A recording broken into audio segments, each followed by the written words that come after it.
नमस्कार दर्शकों, मैं अवनीश और आप देख रहे हैं प्रारब्ध। हमारे साथ हैं बाबा रामदास जी। बाबा रामदास जी इस समय महाराष्ट्र की धरती पर हैं और आज वो कहाँ हैं? संभवतः नासिक, अगर मैं गलत नहीं कह रहा हूं तो। बाबा जी आगे आपको बताएंगे।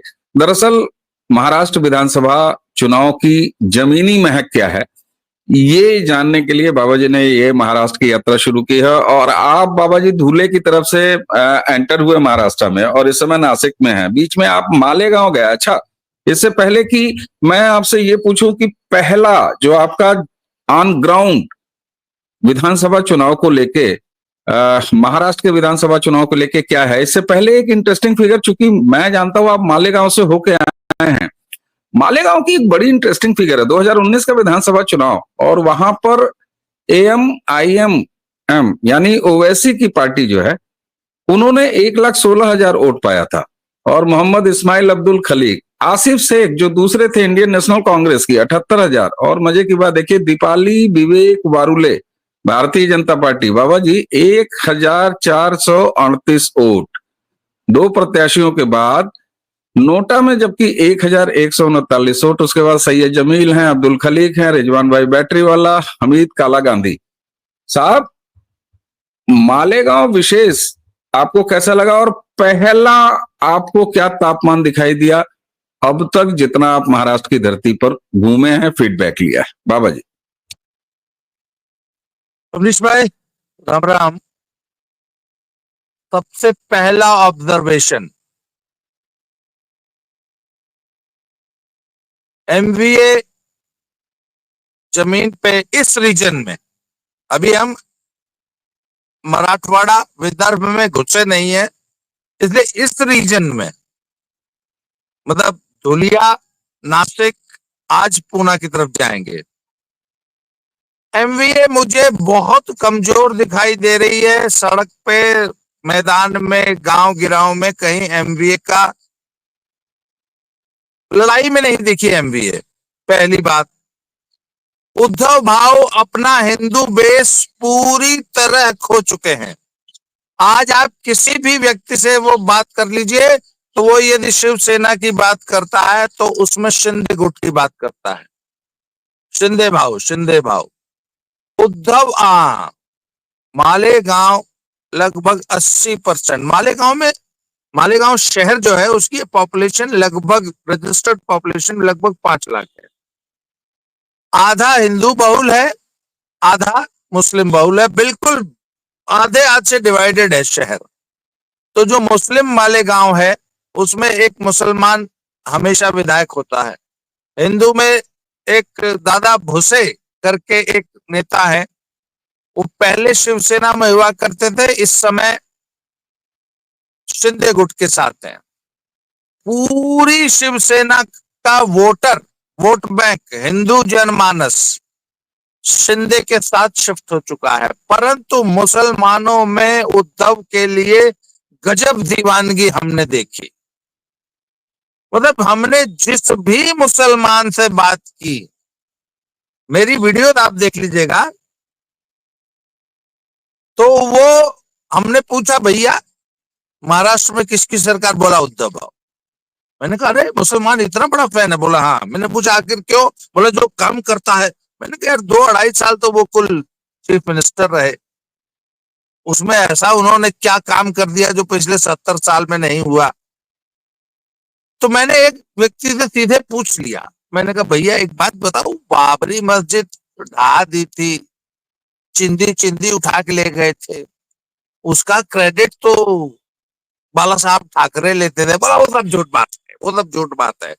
उद्धव भाऊ ने, बाला साहब ने ऐसा कुछ नहीं किया था। बाला साहब तो शुरुआत से मुसलमानों के बड़े प्रिय रहे। पर वो पुरानी बातें हैं। आज की तारीख में महाराष्ट्र का मुसलमान का, कल हमने एक अपना थंबनेल बनाया है मैंने, मुसलमानों का नया लख्त जिगर उद्धव भाव। वो मेरे साथ नन्हे पहलवान बैठे थे, उन्होंने बोला नहीं, हृदय सम्राट, मुसलमानों का हृदय सम्राट। मैंने कहा नहीं, हृदय सम्राट में वो मजा नहीं आएगा जो लख्त जिगर में आएगा। तो मुसलमानों के नए लख्त जिगर हो गए हैं उद्धव भाऊ। हिंदुओं ने बिल्कुल छोड़ दिया है। मुझे लगता है कि पुराना है जो शिवसेना काडर है उसका 10% भी आज उद्धव भाऊ के साथ नहीं, 10% भी नहीं है। अच्छा बाबा जी, अब यहाँ पर उद्धव ठाकरे को आप कह रहे हैं मुसलमान इतना पसंद कर रहे हैं, तो यहाँ पर एक चीज मुझे लग रहा है कि जमीन पर साबित हो रही है जब ये कहा जाता है कि मुसलमान केवल उसी के साथ होता है, उसी को वोट करता है जो प्रत्याशी भारतीय जनता पार्टी के प्रत्याशी को हराने की स्थिति में होता है। क्या ये एक बार फिर सही है मालेगांव की इस स्थिति में? जब उद्धव, और मालेगांव से अभी आपने शुरुआत किया है, आगे बढ़ेंगे तो उद्धव के प्रति जो मुसलमानों का प्रेम है और कितनी हड्डी तोड़ लिया है वाकई में उद्धव ने, कि केवल मुसलमान अकेले भज रहे हूं कि भाजपा के खिलाफ है इसलिए इनको चुम्मा दो। बिल्कुल, मुसलमानों के साथ पास कोई ऑप्शन नहीं है ना। और मुसल जो पॉपुलेशन का वो बड़ा अजीबो गरीब दिखा। वो पाने क्या, बड़ा अजीबो गरीब सर मुस्लिम वो प्रेजेंस दिखाई दी। मालेगांव पूरा मिनी पाकिस्तान है, पर मालेगांव से मात्र 2 किलोमीटर पहले बिल्कुल नॉर्मल, पूरे करीब 40 किलोमीटर में हमको सिर्फ एक दरगाह टाइप की चीज किसी दूर पहाड़ी पे दूर करीब आधा किलोमीटर दूर सड़क से दिखाई दी, और रोड के किनारे एक मस्जिद दिखाई दी। अचानक मालेगांव शुरू हुआ, 4 किलोमीटर के एरिया में मुस्लिम पॉपुलेशन, मुस्लिम शहर एक। भैया उस शहर से जैसे ही बाहर निकले 2 किलोमीटर बाद मालेगांव खत्म, मुस्लिम प्रेजेंस खत्म। कोई गोल टोपी, बुर्का, मस्जिद, मदरसा कुछ नहीं। मतलब सिर्फ 4 या 5-6 वर्ग किलोमीटर के बीच में एक आइलैंड है जहां मुस्लिम बसते। अदरवाइज मौसम कैसा उस आइलैंड का? आपने तो इंटीरियर भी घूमा मालेगांव, आप कह रहे हैं कि आधा आधा बटा हुआ। मैं जानना चाहता हूँ तासीर क्या है फिर ऐसी जगह जहां पर इनका डोमिनेंस हो जाता है पॉपुलेशन वाइज। मालेगांव उसका एक अच्छा उदाहरण हो सकता है बाबा जी। सिर्फ एक उदाहरण से समझ लीजिए कि आपको मालूम है मैं जरा बड़ा बेपरवाह आदमी हूं और बहुत ज्यादा सोचता नहीं। तो मैंने गाड़ी में बैठ के कैमरा ले रखा था और मैं मालेगांव को शूट कर रहा था। बगल से 2 बाइक्स पे कुछ लड़के निकले, उन्होंने बाकायदा अपना ऑब्जेक्शन, पर मैं तो अपने कैमरे में बस था। नन्हे ने वो देखा तो नन्हे ने तुरंत बोला कि नहीं, आप कैमरा डाउन कीजिए और निकलिए यहाँ से, और यहाँ मुझे सुरक्षित नहीं लग रहा। मतलब उनका एक भगवाधारी व्यक्ति का मालेगांव में कुछ वीडियो रिकॉर्डिंग करना उन लोगों को पसंद नहीं आ रहा था, जबकि हम सिर्फ 3-4 मिनट के लिए ही हमने ऐसा किया था। अदरवाइज हम नॉर्मली, तो उनको लगा कि हरियाणा नंबर की गाड़ी, एक भगवाधारी उस गाड़ी में बैठा है और मालेगांव को शूट कर रहा है। ये बात उनको नागवार गुजरी। इसके अलावा पर अब इतनी जल्दी सर पता भी नहीं चलता है। तो कुल मिला के छोटे छोटे आइलैंड्स है, कोई बहुत बड़ा रीजन। जैसे मैं एक बात बताऊं, जब हम उत्तर प्रदेश में किसी मुस्लिम इलाके में से गुजरते हैं तो 30-40 किलोमीटर का एरिया वो पूरा मुस्लिम डोमिनेशन जो है वो दिखता, डोमिनेंस है ना। चारों तरफ मस्जिदें दिखती हैं, चारों तरफ बड़े बड़े मदरसे दिखते हैं। मैं शाहगंज का एग्जांपल देता हूँ आपको, मैं रामपुर का एग्जांपल देता हूँ, ये जहां पर भी मुस्लिम पॉपुलेशन है, यहाँ पे ऐसा कुछ नहीं दिखा, बस उस शहर के अंदर। और सर शहर में जो उद्धव भाई के लिए मोहब्बत दिखी, सर एकदम, मतलब उद्धव भाई के नाम पे तो ऑर्गेजम ले रहे थे लोग, भाईजान उद्धव भाईजान उद्धव भाईजान। तो मैंने देखा सर कि अच्छा, मेरे को एक बड़ा मन में एक कौतूहल भी हुआ। मैंने कहा एक बात बताओ, कल को उद्धव का तो कोई, आज मैं किसी मुस्लिम व्यक्ति से, किसी प्रबुद्ध से ये सवाल पूछूंगा आज कि भैया राजनीति में तो there are no permanent enemies and permanent friends. Uddhav को कल फिर भाजपा तोड़ लेगी, और जो आदमी सत्ता के लिए सीधे टोटी के में मुंह लगा के आबे जमजम पी लेता है, वो तो कल को कुछ भी कर लेगा। तो कल को उद्धव अगर वापस जो है लुंगी की जगह एनडीए में लुंगी उतार दिए, हाँ, अपना पजामा पहन लिए, तो फिर ये मुस्लिम पॉपुलेशन क्या करेगी? पर नहीं, उतना वो उन्होंने सुना। आज अगर कोई भाजपा को हरा रहा है, हराने की कोशिश कर रहा है, तो आज वो हमारा मित्र है, कल को देखा जाएगा। मैंने ये फील भी किया। ये साफ तौर पर वही बात है ना सर, कि जो भाजपा को हरा दे मुसलमान उनके साथ होगा, वो चाहे किसी पार्टी का हो, कोई भी नेता हो, बस हराने के लिए। क्या उत्तर प्रदेश, क्या बिहार, सब जगह यही ट्रेंड है, और वहां महाराष्ट्र में भी यही ट्रेंड देखने को मिला। अच्छा बाबा जी, आपने एक चीज कहा कि पॉलिटिकली आपको देखिए, अब वहां पर 21 नवंबर को मतदान होना है। आप लगभग नॉर्थ, एक तरह से कहा जाए महाराष्ट्र से आप घुसे हैं, और अब आगे आप बढ़ रहे हैं। तो चुनाव प्रचार की क्या स्थिति है, एक तो ये, और दूसरा आपने एक बात कही कि महाविकास आघाड़ी, आपने महाविकास आघाड़ी की ही बात की कि उसका जमीन पर आपको कहीं कोई ऐसी जो हवा है या इस तरह का कोई चर्चा है वो दिखाई नहीं दे रही, और आपका तो ये कहना है कि वो जमीन पर दिखाई नहीं दे रही है। महाराष्ट्र के बारे में एक बड़ा कंफ्यूजन है।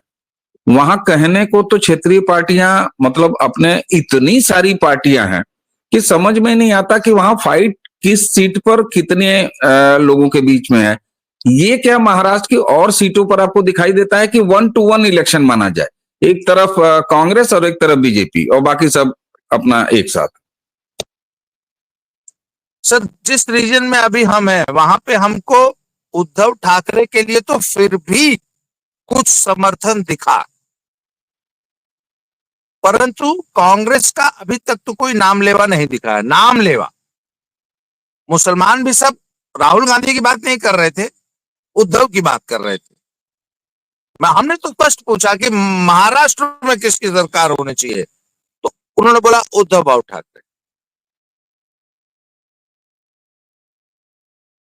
तो अब सर, आज हम पूना, कोंकण और साउथ महाराष्ट्र, उधर कोल्हापुर तक, उस दिशा में बढ़ जाएंगे। सर, मुख्य लड़ाई सिर्फ लड़ाई में भाजपा और महायुति की पार्टियां हैं। Shinde is doing very well. जो हिंदू सपोर्ट और भाजपा का वोट कि शिंदे के वोट के साथ जो केमिस्ट्री है, तो वो बहुत शानदार। वोट ट्रांसफर आमतौर पर गठबंधनों में होता क्या है, पार्टियां, बड़े नेता गठबंधन कर लेते हैं, परंतु वोट बैंक के दिल नहीं मिल पाते। पर वो महायुति जो है ना, वो बड़ी शानदार दिखी। और यहां सर एक मुझे लगा कि खाली जोड़ दूं, यहां सर खाली जोड़ दूं मैं। देखिए, आप जब ये कह रहे हैं कि शिंदे और बीजेपी की केमिस्ट्री बड़ी शानदार आपको लगी, तो उसकी एक नेचुरल वजह है। आखिर शिंदे के साथ ही असली शिवसेना है ना जो गई है, और दूसरा शिवसेना और भारतीय जनता पार्टी का इतना लंबा साथ, वो तो सत्ता और मुख्यमंत्री न बन रहे हैं ऐसी स्थिति देख के, और बनने के लिए उद्धव ठाकरे ने अपनी पर्सनल वो दी। इसलिए शिंदे वाली शिवसेना और बीजेपी, इन दोनों का तालमेल तो बड़ा स्वाभाविक है, क्योंकि स्वाभाविक गठबंधन है सर। हाँ, तो सर कुल मिला के वोट ट्रांसफर हो रहा है एक दूसरे को। और अभी अजीत पवार के इलाके में हम घुसे नहीं हैं। अभी तक जो इलाका था वो भाजपा और शिंदे गुट की शिवसेना का था। आज हम जब पुणे पहुंचेंगे तो मैं आपको वहां की रिपोर्ट दूंगा। सर, एक चीज मुझे आशंका है, एक आशंका है। कल नासिक में कई सारे समाज सेवियों से, कई भाजपा कार्यकर्ताओं से, नेताओं से बात हुई। कुछ ओवर कॉन्फिडेंस में दिखाई दे रही है भाजपा, जो कि गलत है। मैंने कल बाकायदा उन लोग को ये बात पॉइंट आउट भी की। मैंने कहा भैया, बार बार जो बाजार में ये कहा जा रहा है ना, "ए, जीते पड़े हैं, जीते पड़े हैं", बोला नहीं, ये बोलिए टफ फाइट है, टफ फाइट है, टफ फाइट है। ये मत बोलिए कि आप लंबे मार्जिन से जीत रहे हैं या जीत चुके हैं। ये और कॉन्फिडेंस में मत आइए, कार्यकर्ता को बोलिए कि वो काम करे, बोलिए आप लोग यही बोलिए कि बहुत टफ फाइट है, बहुत टफ फाइट है, बहुत टफ फाइट है, जिससे कि बिल्कुल सक्रिय रहे वोटर भी, कार्यकर्ता भी, कैडर भी, नेता भी, प्रत्याशी भी। जी और जी अभी चुनाव में सर कम से कम 12 दिन बाकी है ना चुनाव प्रचार में, तो अभी तक सर पॉजिटिव है। महाराष्ट्र हम जीत रहे हैं, इसमें कहीं से कोई शंका नहीं है। इस बात पे तो बहस हो सकती है कि सीटें 160 आएंगी, 150 आएंगी या 180 आएंगी, पर there is a very strong under current. अच्छा, दूसरी बात है सर, पिछले 10 सालों में मैं देख रहा हूँ कि चुनाव का प्रचार तरीका, कंडक्ट बदल चुका है। सड़क पे अगर किसी विदेशी आदमी को आप लाके खड़ा कर देंगे तो वो बता नहीं पाएगा कि इस राज्य में चुनाव चल रहा है। न कोई झंडा, न कोई बैनर, न कोई पोस्टर, न कोई प्रचार वाहन, न कहीं कोई माइक, न कहीं कोई प्रचार करती हुई गाड़ी, न कोई माहौल। हाँ, पर सोशल मीडिया की वजह से पब्लिक बहुत जागरूक। अच्छा, मुद्दा क्या चल रहा है? जो सबसे बड़ा मुद्दा जो प्रभावित कर रहा है वो मध्य प्रदेश में लाडली बहन योजना, यहाँ पर महाराष्ट्र में उसको लाडकी बोलते हैं। तो भैया वो लाडकी बहन योजना जो है ना, वो एक गेम चेंजर साबित हो रही है। और उसका काट जो है, आज राहुल गांधी ने कल एक मीटिंग में 5 गारंटियां डिक्लेयर की हैं। महिलाओं को 3,000 रुपया महीना, पुरुष लड़कों को, बेरोजगारों को 4,000 रुपया महीना, 3 लाख तक का कर्जा माफी, महिलाओं को फ्री बस यात्रा, और इसके अलावा 25 लाख तक का वो क्या बोलते हैं बीमा, स्वास्थ्य बीमा, उस टाइप के 5 जो है गारंटियां देने की घोषणा कल राहुल गांधी ने की है। परंतु लाडकी बहन योजना में 5 किस्तें ऑलरेडी मिल चुकी, उसका बहुत बड़ा असर बताया जा रहा है। तो जी और एक ऑब्जर्वेशन, और समय कम है आज क्योंकि हम लोग को भी तो निकलना, हम लोग तैयार बैठे हैं, गाड़ी के बगल में बैठ के मैं ये इंटरव्यू कर रहा हूं। जी जी योगी की लोकप्रियता, मुझे लगता है कि महाराष्ट्र का कोई लोकल नेता महाराष्ट्र में इतना लोकप्रिय नहीं है जितना योगी जी। और योगी का वो जो अब नारा है ना, अब कटोगे तो, हाँ, कटोगे तो बटोगे वाला नारा, मैं यही पूछना चाह रहा था, इसका क्या अंडर करंट है सर? बांटोगे तो कटोगे नारा, जो हिंदू वोट बैंक है सर, ऐसे नारे जो है ना, ये मात्र 2-3-4% जो फ्लोटिंग वोट होता है ना, उसको, उस पे असर डाल देते हैं और लोग समझते नहीं है। सर चुनाव में वही 2-3% का जो स्विंग होता है ना फ्लोटिंग वोट का, वही चुनाव हरवा देता है या जितवा देता है।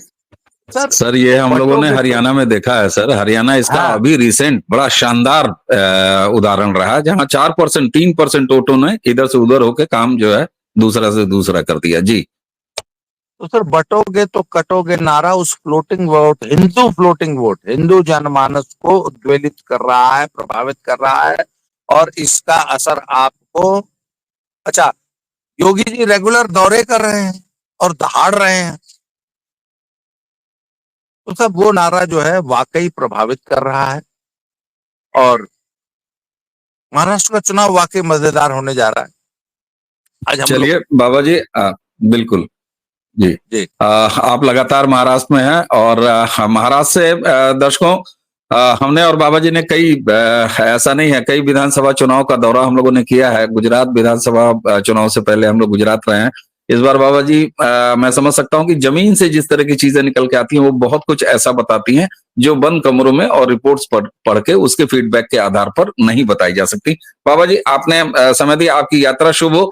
और हम आपसे फिर एक बार प्रॉमिस करेंगे कि जैसे ही आपको समय मिलेगा, हालांकि आप जो है मोबाइल के नेटवर्क से ही वीडियो कर सकेंगे, लेकिन जब भी अवसर मिलेगा हम आपसे समय जरूर लेंगे। तो दर्शकों, ये था महाराष्ट्र चुनाव, और उसमें नॉर्थ महाराष्ट्र से बाबा जी ने जो यात्रा शुरू की है, अभी पहुंचे हैं वो, उसके बाद आगे जिस तरीके से बढ़ते जाएंगे हम आपके लिए बातचीत लेते आएंगे। बाबा जी, आपका बहुत बहुत धन्यवाद। दर्शकों, इसी के साथ हमें और बाबा जी दोनों को आज्ञा दीजिए। नमस्कार।